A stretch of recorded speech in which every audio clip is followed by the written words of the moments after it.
Facebook's Oversight Board refused to lift the ban on former President Donald Trump's account, and that decision is raising a lot of questions. Joining us now is Ian Pryor, Senior Counsel and Spokesman for the Internet Accountability Project. Ian, welcome. Thank you so much for joining us.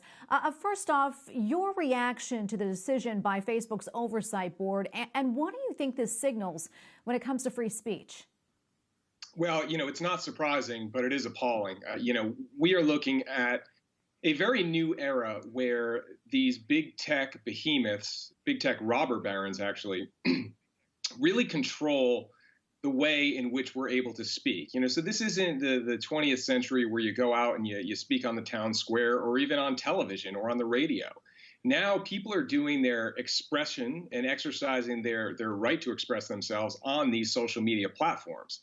And so when you have the former president of the United States being banned from that platform and other platforms, it is a serious threat to our First Amendment rights. Now, I understand that these are private companies that operate outside of the bounds of the Constitution, but for all intents and purposes, what they are doing is running the country basically through their censorship, and they've basically become a common carrier and need to be broken up via antitrust action. Yeah, and a lot of critics are saying, too, this decision is really kind of a sideshow to larger issues regarding the social media giants' content moderation. And some have said, Facebook and Google and Twitter have these kind of sort of different standards when it comes to conservative voices. What are your thoughts on that? Well, I think that's obvious. I mean, look at, what they do to conservatives on there. They're very quick to suspend them, to ban them, to, mark different content from conservatives as, they fact check it. But when the left does it, there's no such censorship. So what you have here are these massive, really common carriers out there that are censoring one side of the political ideological spectrum. And that is entirely something that is dangerous for this country, for the long-term First Amendment rights of citizens that want to participate in this, because there really is nowhere else for them to go to have these kind of discussions, to express themselves. So, I think the question, as Senator Mike Lee put it, who made Facebook and Twitter and these other platforms the gatekeeper of ideas? Yeah, absolutely. And you brought up breaking them up, talking about that. It's been an issue for a long time. Do you think this sort of brings it up to light again in these recent developments?